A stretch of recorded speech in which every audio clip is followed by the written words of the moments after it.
पुष्पा तिच्यासोबत घडलेल्या सगळ्या घटना विसरते व चांगल्या प्रकारे हसू बोलू लागते. शालूच्या समजावण्यामुळे आणि घरात सगळेजण मोकळे वागत हसत खेळत, म्हणून तिला लवकरच ती घटना विसर पडल्यासारखं झालं. एकदा विकास घरी आला असताना ती आपण होऊन विकासशी बोलली. ती जिन्यावरून पडली, तिला त्याने मदत केली, यामुळे तिने विकासचे आभार मानले. सगळ्यांशी ती आता मनमोकळेपणे बोलू लागली होती. दुपारच्या वेळेत सगळेजण घरी असतात. विकाससुद्धा आता तिथे येऊ लागला. ते सगळेजण मिळून म्हणजे वहिनी, तुषार, शालू आणि पुष्पा, विकास असे सगळेजण मिळून सहज म्हणून गाण्यांच्या भेंड्या वगैरे खेळू लागले. सगळेजण मिळून रविवारच्या दिवशी शेतात जाऊन भुईमुगाच्या शेंगा भाजून एकमेकांची मजा मस्ती करत खाऊ लागले. आता तर पुष्पाचे हसणे बोलणे सगळेच विकासला आवडायचे. तो तिच्याकडे नजर थांबवून बघतच असे. पुष्पाच्याही मनात विकासविषयी हळूहळू प्रेम वाटू लागले होते. तिलाही त्याची बोलणे स्टाईल, मज्जा मस्ती करण्याची स्टाईल तिला आवडू लागली. एखाद्या दिवशी विकास घरी आला नाही तर उगाच तिला चुटपुट लागून राही, किंवा त्याला बघायला मिळेल असे तिला होऊन जाई. एक वेळ दुपारी शालू आणि पुष्पा दोघे एकत्र गप्पा मारत होत्या. सहज पुष्पाने शालूला विचारले, शालू, प्रेम नेमकं काय असतं ग? शालू म्हणाली, अगं, ज्या व्यक्तीला बघितल्याशिवाय थोडंसंही करमत नाही, त्याच्यासाठी सजावं वाटतं, त्याची प्रत्येक गोष्ट मनाला अप्रतिम सुख देते, त्याला भेटण्यासाठी मन आतुर होतं, त्याच्याबद्दल मनात उगाच गोड हुरहुर मनात दाटून येते. अगं, जग अचानक सुंदर दिसायला लागतं, प्रत्येक गोष्ट सुंदर भासायला लागते, मन हवेत तरंगलायला लागतं, नकळत उगाच हसायला येतं, मनात विचारांचं काहूर माजतं, त्या व्यक्तीची प्रत्येक गोष्ट आवडते, म्हणजे समजावं की प्रेम झालं. पुष्पा सहज मनातल्या मनात हसली. शालूने तिच्या मनातले ओळखलं. पुष्पाला म्हणाली, म्हणजे तुला प्रेम झाले आणि मला माहिती आहे तो कोण आहे ते. पुष्पा म्हणाली, कोण? तिने मनात हसत विचारले. विकास दादाशिवाय दुसरं कोण असणार? पुष्पा खाली मान घालून लाजली. तुषारने विकासच्याही मनात ओळखलं होतं. विकाससुद्धा तुषारशी बोलत होता. तुषार, एक तुला विचारू? तू माझा प्रिय भाऊ आहेस, पण एक चांगला मित्रही आहेस, खरंच सांग. तुषार म्हणाला, बोल ना. एखाद्याचं बोलणं, हसणं, प्रत्येक गोष्ट उगाचच का खूपच आवडते आपल्याला. मनात त्या व्यक्तीला भेटण्यासाठी हुरहुर वाटते. असं मला अगोदर कधीच व्हायचं नाही. एखाद्याचा नुसता चेहरा बघण्यासाठी सुद्धा खूप उत्सुकता वाटते. तुषार म्हणाला, अरे यही तो प्यार है भाई, मेरे भाई को प्यार हुआ है, लेकिन ओ खुद किस्मत लड़की मुझे मालूम है. विकास हसला आणि म्हणाला, पण त्यांच्या मनात तसं काही नसेल तर? तुषार म्हणाला, डोंट वरी, शालू केव्हा कामात येईल, ती जाणून घेईल बरोबर तिच्या मनातलं. विकासला भेटायला बरेच दिवस झाले होते. 15 दिवसापासून विकास त्यांच्या घरी येतही नव्हता आणि भेटतही नव्हता. पुष्पा तर त्याला भेटण्यासाठी खूपच आतुर झालेली होती.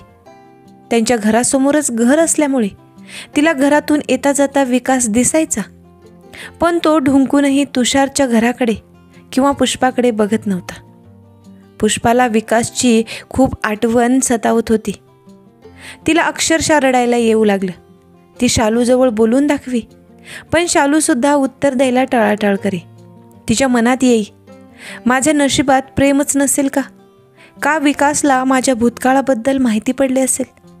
पण कसं सांगू? पण कसं काय? शालू नाही सांगणार. तिच्या मनात विनाकारण कुठलेही प्रश्न उद्भवू लागले. तिला असे वाटायचे, नियती माझ्यासोबत हा कोणता खेळ खेळत आहे? जेव्हा माझ्या आयुष्यात आनंद येतो, कोणासोबत प्रेम होतं, नेमका त्यावेळेसच माझ्यासोबत काही ना काही घडतं. माझ्या आयुष्यात प्रेमच नसेल का? तिचं मन विकासला कोसत असे. का असा दुरावला रे? जीव लावून सोडून दिलंस. मन जाळतो आहेस उगाच माझं. तू तरी नकोस असं वागू ना. तिच्या डोळ्यात पाणी आलं, पण सगळ्यांपासून तिने आपल्या डोळ्यातलं पाणी लपवण्यासाठी प्रयत्न करी. काहीच झालेलं नाही अशा थाटात राही. आज 4 डिसेंबर तिचा बर्थडे होता, पण घरात कोणालाच काहीच माहीत नव्हते.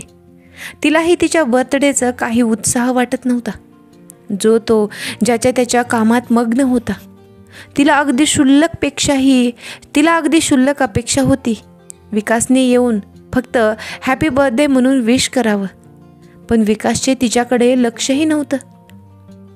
आणि सगळ्यांना माहीत होतं 4 डिसेंबरला बर्थडे आहे असं. तिने 15 दिवसांच्या अगोदर त्यांनी सगळ्यांनी विचारले असता सहज सांगितले होते, पण जणू सगळ्यांना आठवण पडल्यासारखं झालं होतं. ती सकाळपासूनच उदास चेहऱ्याने वावरत होती.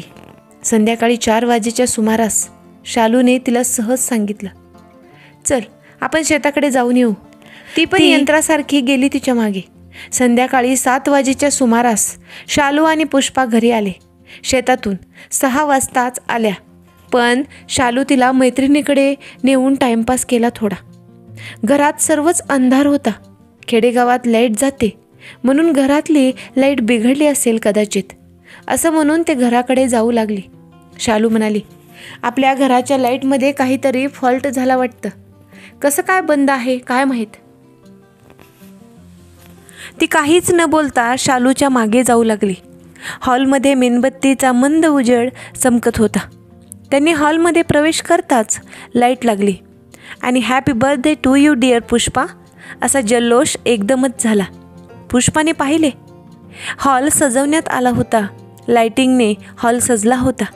हॅपी बर्थडे पुष्पा म्हणून बोर्ड चमकत होता. मधोमध केक सजवला होता.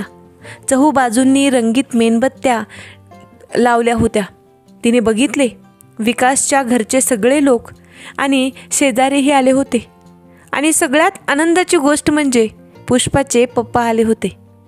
तिचे पप्पांवर लक्ष गेले. सकाळपासून तर मन भरून आले होते. त्यांना पाहताच तिचे मन गहिवरून आले. ढग भरून यावे आणि अचानक बरसात व्हावी असं तिचं झालं होतं. तिने पळत जाऊन तिच्या पप्पांना मिठी मारली आणि रडू लागली. रडून तिचं मन हलकं झालं. तुषार म्हणाला, अहो पुष्पा मॅडम, केक कापा आता. तिने केक कापला, सगळ्यांना खाऊ घातला. विकासच्या घरचे सगळे लोक आले होते. तिची नजर विकासला शोधत होती. शालूने लाईट बंद केली आणि लगेच चालू केली. पुष्पा उभी होती तिच्याच समोर. खाली गुडघ्यावर बसून विकास हातात गुलाबाचे फूल घेऊन बसलेला होता. ती काही बोलण्याच्या अगोदरच तो म्हणाला, I love you Pushpa. I like you. I love you. Will you marry me. मी तुला पाहिले तेव्हाच मी तुझ्या प्रेमात पडलो. शेंगांची टरफले टाकून माझं स्वागत केलंस तू. त्यावेळेपासून सगळे हसू लागले. ती लाजली आणि पळत जाऊन आत्यांच्या खांद्यावर डोकं ठेवलं. आत्या म्हणाली, बस आता, तिला लाजवू नका. तुषार बोलला, आम्हाला माफ कर पुष्पा. तुला सरप्राईज देण्यासाठी आम्ही तुला थोडा त्रास दिला. आम्ही तुला काही सांगत नव्हतो, पण तुझं विकासवर किती प्रेम आहे हे आम्हाला माहीत होतं आणि विकासचं ही तुझ्यावर प्रेम होतं. पण तुला सरप्राईज देण्यात विकासलाही सामील करून घेतलं. तुझी मनस्थिती आम्ही जाणून होतो. ते पाहून खूप त्रास होत होता आणि विकासला जास्त त्रास झाला. पण सगळे मिळून आम्ही आजच्या दिवसाच्या सरप्राईजसाठी प्लॅन केला होता. यात मामा, आई, काकू अगदी सगळे सामील होते. सगळ्यांनी तिच्यासाठी एवढं सगळं केलेलं पाहून ती भारावून गेली. तिचे वडील आलेले असताना सगळ्यांच्या संमतीने लवकरच त्या दोघांचा साखरपुडा झाला आणि तिचे वडील तिला त्यांच्या गावी घेऊन गेले. ते म्हणाले, माझी मुलगी लग्न होऊन इथेच तर येणार आहे. मी तिला थोड्या दिवसासाठी माझ्याजवळ माहेरी घेऊन जातो. त्यांना गाडीत बसवले गेले. विकास तिच्याकडे पाहतच होता. शालू बोलली, विकास दादा, वहिनी इथंच येणार आहे लग्न करून. एवढंसं तोंड करू नको. विकासने तिच्या डोक्यावर चापट मारली. एका महिन्यातच तिचं लग्न ठरलेलं असतं. गावाहून यायला तिला 8 दिवस झालेले असतात. तिने विकाससोबत घालवलेले क्षण, विकासचे बोलणे, हसणे, त्याचा ओझरता स्पर्श, त्याचं तिच्याकडे पाहणं, या सगळ्याच गोष्टी आठवून तिचं मन अगदी रोमांचित होई. विकास तिला खूपच आवडायला लागला होता. अधूनमधून तिला विकासचा फोन येई. फोनवर खूप भरभरून गप्पा मारत असे ते दोघे. फोनवर त्यांचं खूप बोलणं होत होतं आणि लवकरच त्यांचं खूप धूमधडाक्यात लग्न झालं. त्यांचा संसार खूप सुखाने आणि नीटनेटका चालत होता.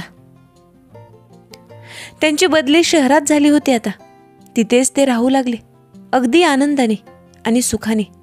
त्यांचा संसार चालू होता. त्यांना सौरभ नावाचा एक मुलगाही झाला.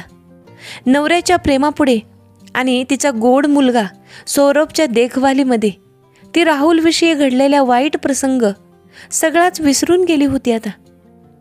ती आता भूतकाळातून वर्तमान काळात येते आणि आज केतकीच्या रूपात तिचा भूतकाळ तिच्या घरात येऊ पाहत होता. ते स्थळ नाकारण्याचे भरपूर कारण देऊनही विकास मानायला तयार नव्हता. कारण ते स्थळ नाकारायला काही ठोस पुरावाच नव्हता ना तिच्याजवळ. रात्रभर विचार करण्यातच गेला. तिला धड झोप लागलीही नाही. उजेड पडला. विकासने तिला आरोळी दिली. ती भानावर आली. अंथरुणावरून उठली. झोप न झाल्यामुळे डोळे चुरचुरत होते. आळशीसारखं वाटत होतं. विचार करून डोकं सुन्न झालं होतं. काय करावं तिला काही सुचेना. 2 दिवस खूपच तणावामध्ये गेले. तिने शेवटी निर्णय घेतला की ऐन जाण्याच्या वेळेस तब्येतीचा बहाणा करून तिथे जायचं टाळून घेऊया. विकासने तर त्या स्थळाचा पत्ता काढून फोन नंबर डायल करून केतकीच्या बापाशी बोलूनही घेतलं. दिवाळी 2 दिवस पुढे राहील, असं आम्ही मुलीला बघायला येऊ असंही सांगून टाकलं. सगळे विचारविनिमय करून सूचना देऊन झाल्या. पुष्पा विकासला म्हणाली, तुम्ही मिलिटरीमध्ये असायला पाहिजे होते. एकदम तडकाफडकी निर्णय घेतात कुठलाही. कुठं पळून चाललं होतं का ते स्थळ? विकास म्हणाला. हे बघ पुष्पा, चांगले स्थळ पुन्हा पुन्हा येत नाहीत. जर पाहण्यात आणि जाण्यातच वेळ घालवला तर हे स्थळ कदाचित हातातून सुटून जाईल. दुसरं कदाचित मिळेलही. पण सौरभ 5-6 महिने परत ड्युटीला जॉईन होईल. तुला नाही का वाटत की सौरभने लग्न करूनच जावे आता यावेळेस? ती चिंतेत पडली होती. तिला वाटले, विकास जे काही करतो आहे ते तर अगदी बरोबरच आहे ना. त्याचं कुठेही चुकत नाहीये. पण हे कसं सांगू माझ्या मनाला की मलाच फक्त त्या स्थळाविषयी प्रॉब्लेम आहे. खरंच एखाद्या वेळेस आयुष्यात असा काही प्रसंग येतो की सगळे बरोबर असून सुद्धा ती गोष्ट आपल्याला अमान्य करावी लागते. पण अमान्य कशी करावी तेच कळत नाही. मन अगदी द्विधा मनस्थितीत फसते. काय करावे काहीच सुचत नाही. आपली काही चूक नसून सुद्धा मन अगदी चोरट्यासारखं वागायला लागतं. नेमकं असंच काहीसं पुष्पाचं सुद्धा झालं होतं. सगळेच आपले असून सुद्धा एकाएकी एकटं वाटू लागलं. मन शांतीची गरज भासू लागली होती. आत्ता तिला तर एकच पर्याय उरला होता. एकाच आशा होती, सौरभ येतो आहे. कोणत्याही परिस्थितीत सौरभने मुलीला नाकारले पाहिजे, हीच तिची अपेक्षा होती. विकासनेही तेच सांगितलं होतं. सगळा निर्णय सौरभ घेईल. आपण कशाला त्यावर उगाच भांडण करायचं. सौरभ आला. पण तेवढ्यातच पुष्पाने आजारी होण्याचं नाटक चालू केलं. डोकं दुखत आहे, अंग जड झालं आहे, तब्येत बरोबर नाही असं म्हणून तिने जायचं टाळू लागली. आणि असंही तिला नाटक करायची काही गरजच नव्हती. विचार करून करून असंही अर्ध आजारी झाली होती बिचारी. तिला उगाच सौरभविषयी सुद्धा संताप येत होता. एवढा हँडसम मुलगा, चांगली नोकरी, भरपूर मुली लागल्या असतील की याच्या पाठीमागे, पण याला एक ही मुलगी कशी पसंत पडली नाही. मुलीचं स्थळ पाहणं सुद्धा बापावर सोडलं याने. एवढा संस्कारी मुलगा आहे आपला. आई बापाशिवाय मुलगी सुद्धा पसंत केली नाही. याचा तर खरं तर तिला गर्व वाटायला हवा होता. पण तिच्या वैयक्तिक प्रॉब्लेममुळे तिला सगळं उलटच वाटत होतं. पुष्पाचा मरगळलेला चेहरा पाहूनच विकास सौरभला बोलला, सौरभ बेटा, मला नाही वाटत की तुझी आई नागपूरला जायच्या हालतीत आहे. का मुलीवाल्यांना सांगून पाहण्याचा कार्यक्रम पुढे ढकलूया? सौरभ बोलला, तुम्हाला जे योग्य वाटेल ते करा. पुष्पाला थोडा आनंद झाला. जेणेकरून पुढे ढकलण्याच्या निमित्ताने तरी असं काहीतरी घडेल, जेणेकरून हे लग्न होणार नाही. काही नाही तर सौरभसाठी दुसरे स्थळ यायला पाहिजे एवढ्या काळात. पण त्याच वेळेस विकासने नागपूरला मुलीच्या घरी फोन लावला. नाही, अशी गोष्ट नाही. माझ्या मिसेसची तब्येत थोडी बिघडली आहे. काय करणार आता? तिकडून त्यांनी काय सांगितले माहीत नाही, पण इकडून विकास बोलला, अरे नाही, तुम्ही कशाला त्रास घेता? थोड्या वेळाने बोलले. बरं ठीक आहे. फोन ठेवून विकासने लगेच अजून एक नंबर डायल केला. हॅलो, हॉटेल सम्राट, हे बघा 16 नोव्हेंबरला आमच्यासाठी 2 रूम बुक करून ठेवा. आणि त्यासाठी हॉटेलचा फोन नंबर घेतला. धन्यवाद म्हणून त्यांनी फोन ठेवला. पुष्पाला काहीच समजत नव्हते काय चालले आहे ते. त्यांनी पुष्पाला सांगायला सुरुवात केली, हे बघ पुष्पा, मुलीच्या बापाने सांगितले, शुभ कामात वेळ कशाला दवडवायचा. तेच लोक मुलीला दाखवायला येत आहेत. तुझी तब्येत बरोबर नाही म्हणून इथे पण बोलवता आलं नाही. मुलीच्या बापाने तिथे जवळच हॉटेलमध्ये सगळा कार्यक्रम आयोजित केला आहे. मुलीला आई नाही म्हणून मुलीची काकू मुलीला घेऊन येणार आहे. पुष्पाने चमकून प्रश्न केला, काय? मुलीला आई नाही? विकास म्हणाला, बायोडाटा तू तर वाचला ना पूर्ण? खरं तर राहुलचं नाव बघूनच पुष्पा घाबरली होती. पुढचं तर तिने वाचलंच नव्हतं. तिचा भूतकाळ राहुलशिवाय तिच्या डोळ्यासमोर काहीच नव्हतं. राहुलच्या नावानेच ती खोल विचारात गुंग होती. विकास म्हणाला, पुष्पा, त्यांनी सगळा कार्यक्रम आत्ता हॉटेलमध्येच बुक केला आहे. तिथे मात्र जाण्याची आत्ता तुझी हरकत नाही ना? तिला खूप चिंता पडली. काय सांगावे आता? तिला काहीच कळेना. तिला आता काय करावे ते समजेना. खूप कारणे देऊन सुद्धा तिने घरी जाण्याचे टाळले तर होते, पण मात्र नाईलाज झाला होता. तिचे सगळे बेत आता फसले होते. स्थळ रिजेक्ट करायचे. तिला आता जाण्या वाचून गत्यंतरच नव्हते. राहुलच्या घरी जाणे तर टाळले होते, पण राहुलच्या समोर जावंच लागणार होतं. त्याच्या समोर जाणं म्हणजे तिला पुन्हा धडधड आली. ज्या गोष्टीला टाळत होती तीच गोष्ट तिच्यासमोर येणार होती. तिचा नाईलाज झाला. तिने तिथे जाण्यासाठी आपले मन बनवले आणि जाण्यासाठी तयारी करू लागली. मनात खूप होतं, परंतु वरूनच काहीच ती दाखवत नव्हती. केतकीला आता नकार देण्यासाठी पुष्पाजवळ कोणताच बहाणा उरला नव्हता. तिला आता काहीही करून जावंच लागणार होतं. ती राहुलला कसं फेस करेल? तिला बघितल्यानंतर राहुल सगळं काही सांगेल का विकासला? आणि या सगळ्या गोष्टीवर विकास आणि तिचा मुलगा कसं रिॲक्ट करतील हे सगळं आपल्याला पाहायचं आहे. तेव्हा आपल्या चॅनलला सबस्क्राईब करायला विसरू नका.